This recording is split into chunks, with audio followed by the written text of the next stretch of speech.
नमस्कार, मैं हूं अंकुर और आप देख रहे हैं सत्य हिंदी का न्यूज बुलेटिन। एक नजर अब तक की सुर्खियों पर। प्रधानमंत्री मोदी 11 सितंबर को सीजेआई चंद्रचूड़ के घर गणेश पूजन में शामिल हुए थे। इस पर विपक्ष के नेताओं ने सवाल उठाया था और बाकी लोग भी सवाल उठाने लगे थे। वकीलों ने भी कहा था कि भरोसा उठ रहा है। इस मामले पर अभी तक सीजेआई तो बोले नहीं, लेकिन वीडियो जारी करने वाले पीएम मोदी अब बोले हैं। प्रधानमंत्री ने कहा कि गणेश पूजन में गया तो कांग्रेस के इकोसिस्टम के लोग भड़क उठे। बांटो और राज करो की नीति पर चलने वाले अंग्रेजों को गणेश उत्सव खटकता था।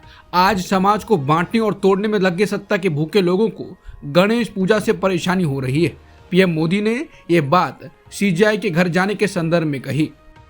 अयोध्या के राम मंदिर में सफाई करने वाली दलित लड़की के गैंगरेप का मामला कई दिनों से पुराना हो गया, लेकिन इस मामले में अब एक नया एंगल सामने आया।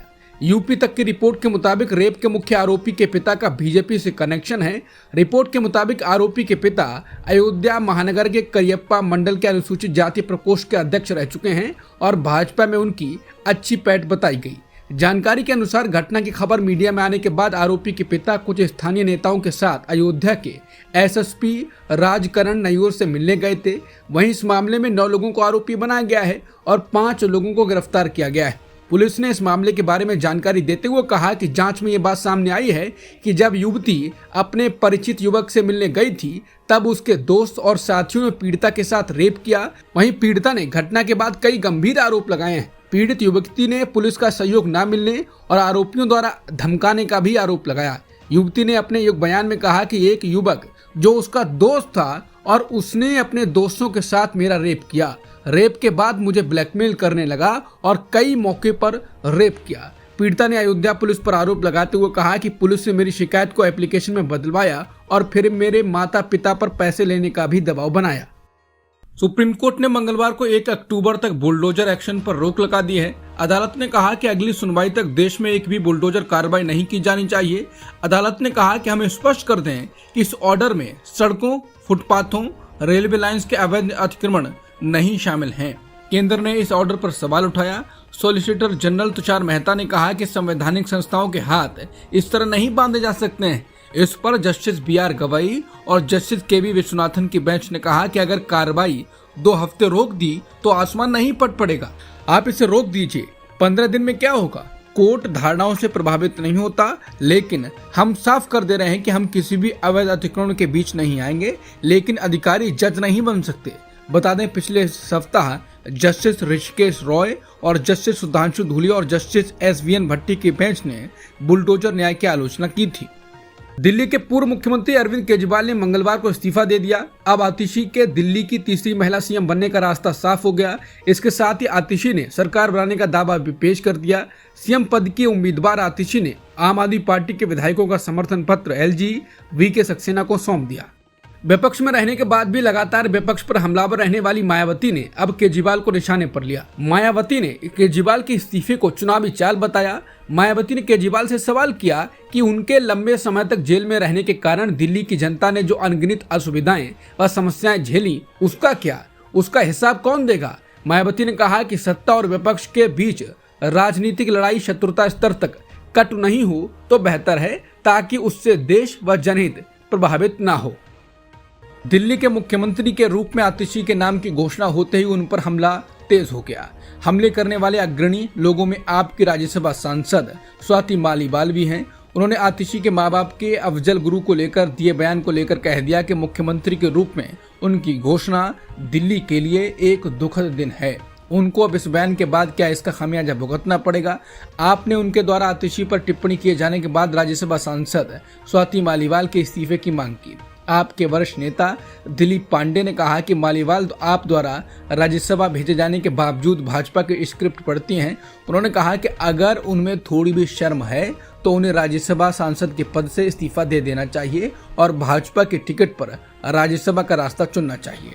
आतिशी के मुख्यमंत्री बनने के बाद गोपाल राय ने मीडिया को संबोधित किया। उन्होंने कहा कि अरविंद केजरीवाल अब जनता की अदालत में जाएंगे।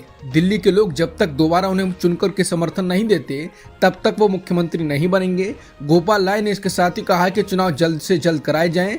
जब तक जनता उन्हें प्रचंड बहुमत से मुख्यमंत्री नहीं बनाती है, तब तक आतिशी को मुख्यमंत्री बनाया गया है। उन्होंने कहा कि आतिशी पहला दिल्ली के 2 करोड़ लोगों के साथ भाजपा की सारी रुकावटों के बावजूद काम जारी रखेंगी। दूसरा, बीजेपी के सारे षड्यंत्रों को रोकना है, इसलिए नए मुख्यमंत्री की जिम्मेदारी है संघर्ष को जारी रखना। उन्होंने कहा कि प्रधानमंत्री ने साजिश करके आम आदमी पार्टी को खत्म करने की कोशिश की। आम आदमी पार्टी एकजुट है, सरकार स्थिर है। आतिशी को दिल्ली का मुख्यमंत्री बनाया गया है। इस पर दिल्ली सरकार के मंत्री और आम आदमी पार्टी के सीनियर नेता सौरभ भारद्वाज ने बड़ा बयान दिया। उन्होंने कहा कि ये बात मायने नहीं रखती कि सीएम की कुर्सी पर कौन बैठेगा। जनता ने तो केजरीवाल को चुना था, कुर्सी तो केजरीवाल की है और आगे भी रहेगी। सिर्फ चुनाव तक इस कुर्सी पर भरत की तरह राम की खड़ाऊ रख कर एक व्यक्ति बैठेगा। इसके बाद आतिशी को चुनने के बाद बाकी विधायकों ने भी यही कहा कि भरत की तरह आतिशी को बताया गया है काम करना है। दिल्ली की नई मुख्यमंत्री आतिशी होंगी। आतिशी के नाम का ऐलान होने पर बीजेपी ने प्रतिक्रिया दी। बीजेपी के राष्ट्रीय प्रवक्ता प्रदीप भंडारी ने कहा कि दिल्ली की जनता के सामने आम आदमी पार्टी ये दिखाना चाहती है कि वो महिलाओं को पपेट और डमी की तरह देखती है। आम आदमी पार्टी के सौरभ भारद्वाज भी ये कह चुके हैं। दिल्ली बीजेपी के अध्यक्ष वीरेंद्र सचदेवा ने कहा कि आतिशी को मजबूरी में ये पद दिया गया है। आतिशी पर आरोप लगाते हुए वीरेंद्र सचदेवा ने कहा कि वो पीडब्ल्यूडी विभाग देख रही हैं, लेकिन दिल्ली की सड़कों की हालत खराब है। शिक्षा का काम देख रही थी, लेकिन 9वीं क्लास के 1 लाख से भी ज्यादा बच्चे फेल हो गए। 11वीं में 54,000 बच्चे फेल हो गए। सचदेवा ने आरोप लगाते हुए कहा, चाहे आतिशी हो, मनीष सिसोदिया हो या अरविंद केजरीवाल, इन सभी के चरित्र में भ्रष्टाचार ही है। राहुल गांधी ने जाति जनगणना को एक बड़ा मुद्दा बना दिया है। वो हर रोज इस मुद्दे को उठाते रहते हैं, चाहे संसद में हो या अमेरिका में हो, इस मुद्दे को छोड़ते ही नहीं। पहले आरएसएस ने इस पर अपना नरम रुख दिखाया और झुकी थी, और अब मोदी सरकार ने भी झुकने का संकेत दे दिए हैं। जब अमित शाह से ये सवाल पूछा गया कि क्या सरकार जाति जनगणना कराएगी, जो विपक्ष की प्रमुख मांग है, इस पर केंद्रीय गृह मंत्री अमित शाह ने मंगलवार को संभावना से इनकार नहीं किया। उन्होंने कहा कि जनगणना 2021 से लंबित है, उसकी घोषणा के समय इसका फैसला लिया जाएगा। यानी सरकार जब देश में आम जनगणना की घोषणा करेगी तो उसी समय जाति जनगणना पर अपना रुख साफ कर देगी। इससे पहले सरकारी सूत्रों ने बताया था कि सरकार जनगणना वाले कॉलम में जाति का कॉलम देगी और ऐसा करने पर उसे जाति जनगणना नहीं कराना पड़ेगा। एनडीए सरकार के तीसरे कार्यकाल के 100 दिन पूरे होने पर एक संवाददाता सम्मेलन में मंगलवार को गृह मंत्री ने कहा कि गणना बहुत जल्द शुरू होगी। कांग्रेस अध्यक्ष मल्लिकार्जुन खड़गे ने मंगलवार को प्रधानमंत्री मोदी को जन्मदिन की बधाई देते हुए लेटर लिखा। इसमें उन्होंने राहुल गांधी के खिलाफ हेट स्पीच पर चिंता जाहिर की। खड़गे ने मोदी से कहा कि भाजपा नेता लगातार राहुल को जान से मारने की धमकी दे रहे हैं, ये भविष्य के लिए घातक है। ऐसे नेताओं पर अंकुश लगाइए और उनके खिलाफ कार्रवाई कीजिए। खड़गे ने कहा कि राहुल को लगातार मिल रही धमकियों से कांग्रेस के कार्यकर्ता परेशान हैं। मैं उम्मीद करता हूं कि राहुल के साथ कोई अनहोनी ना हो। बता दें, दरअसल 11 सितंबर को भाजपा नेता तरविंदर सिंह ने कहा था कि राहुल का हाल उसकी दादी जैसा होगा। फिर 15 सितंबर को केंद्रीय मंत्री और भाजपा नेता रवनीश सिंह बिट्टू ने राहुल को देश का नंबर 1 आतंकी बताया था। इसके अगले दिन यानी 16 सितंबर को शिवसेना विधायक संजय गायकवाड़ ने कहा था कि जो राहुल की जीभ काटेगा उसे 11 लाख का इनाम दिया जाएगा। केंद्रीय मंत्री रवनीश सिंह बिट्टू के राहुल गांधी को देश का नंबर 1 आतंकी बताने को लेकर एक पत्रकार ने अमित शाह से सवाल पूछा। पत्रकार सवाल पूछ ही रहा था कि अमित शाह ने बीच में ही रोक दिया और कहा कि चलिए हो गया, आप पॉलिटिकल सवाल के पीछे ना पड़ जाइए, मैं दृढ़ता से जवाब नहीं दूंगा, बार बार कहना पड़े अच्छा नहीं लगता। आज पीएम मोदी का जन्मदिन है। इस मौके पर बीजेपी के कार्यकर्ता जश्न मना रहे हैं। कोई मंदिर में सोने का मुकुट चढ़ा रहा है तो कोई मूर्ति बनाकर पूजा कर रहा है, लेकिन ट्विटर पर ट्रेंड कर रहा है राष्ट्रीय बेरोजगार दिवस। उनके जन्मदिन को इस नाम से मनाया जा रहा है। इस पर कांग्रेस नेता सुप्रिया सुले ने कहा है कि मोदी जी का आज 74वां जन्मदिन है। बधाई हो, ईश्वर आपको प्रसन्न रखे, लंबी उम्र दे और सद्बुद्धि दे। पर अपने ही बनाए नियम के मुताबिक 17 सितंबर 2025 को जब आप 75 साल के हो जाएंगे तो बाकी लोगों की तरह आप भी मार्गदर्शक मंडल में चले जाएंगे। तो संभवतः प्रधानमंत्री पद पर आपके पास 1 ही साल और है, इसलिए अभी भी वक्त है, जनता की सुध लीजिए। वरना क्या ये अच्छा लगता है कि पंडित नेहरू का जन्मदिन बाल दिवस, मौलाना अब्दुल कलाम आजाद का शिक्षा दिवस, डॉक्टर APJ अब्दुल कलाम का छात्र दिवस, चौधरी चरण सिंह का किसान दिवस, बाबा साहेब का समानता दिवस के रूप में मनाया जाए और आपका जन्मदिन देश के युवा राष्ट्रीय बेरोजगार दिवस के रूप में मनाएं? कुछ भला कीजिए लोगों का, वरना ऐसे ही याद किए जाएंगे बेरोजगार दिवस वाले चाचा। डॉक्टरों की बात मानते हुए ममता बनर्जी ने नए अफसरों की नियुक्ति शुरू कर दी। विनीत कुमार गोयल के ट्रांसफर के बाद मनोज वर्मा को कोलकाता के नए पुलिस कमिश्नर बनाए गए हैं। विनीत गोयल एसटीएफ के एडीजी होंगे। स्वास्थ्य विभाग में 4 नए अफसर तैनात किए गए हैं। डॉक्टर कौस्तुभ नायक हेल्थ डिपार्टमेंट के नए डायरेक्टर होंगे। सोमवार को जूनियर डॉक्टर से वार्ता के दौरान सीएम ममता ने उनकी 5 में से 3 मांगें मान ली थी। इन मांगों के तहत स्वास्थ्य सेवा निदेशक, चिकित्सा शिक्षक निदेशक और कोलकाता के पुलिस कमिश्नर विनीत गोयल को पद से हटा दिया गया। बाकी बची 2 मांगों पर प्रमुख सचिव के नेतृत्व में बनी कमेटी को फैसला करना है। सुप्रीम कोर्ट ने विकिपीडिया को कोलकाता आरजी कर मेडिकल कॉलेज के रेप और मर्डर केस की पीड़िता की तस्वीरें और नाम हटाने का निर्देश दिया है। कोर्ट ने इस पर नाराजगी जताई कि विकिपीडिया ने पिछले आदेश का पालन नहीं किया है और पीड़िता की पहचान उजागर करने वाली तस्वीरें अभी भी वहां मौजूद हैं। सुप्रीम कोर्ट मंगलवार को कोलकाता रेप मर्डर केस की सुनवाई कर रहा है। सुप्रीम कोर्ट ने कोलकाता रेप और मर्डर केस में सीबीआई की रिपोर्ट पर गंभीर चिंता जताई। एक वकील ने फॉरेंसिक साक्ष्यों की जब्ती और संग्रहण पर गड़बड़ियों को उजागर किया, जिसमें अपराध स्थल से लिए गए सैंपल्स भी शामिल थे। सीजीआई ने इस पर प्रतिक्रिया देते हुए कहा कि सीबीआई की स्थिति रिपोर्ट में सामने आई बातें इससे भी खतरनाक हैं। उन्होंने कहा कि कोर्ट सीबीआई की रिपोर्ट से बेहद परेशान है। अदालत को यह भी बताया गया कि कोलकाता पुलिस ने केवल 27 मिनट की सीसीटीवी फुटेज सीबीआई को सौंपी है। वकील ने आगे बताया कि यह भी संभव है कि किसी ने ब्लॉकर डिवाइस का उपयोग किया हो ताकि हैश वैल्यू को बदला न जा सके।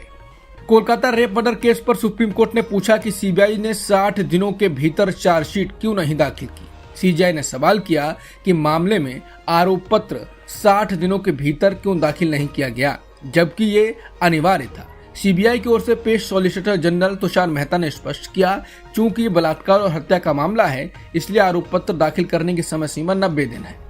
मराठा कार्यकर्ता मनोज जारंगे ने मंगलवार को ओबीसी श्रेणी के तहत अपने समुदाय के लिए आरक्षण की मांग पर दबाव बनाने के लिए एक नया अनिश्चितकालीन उपवास शुरू कर दिया।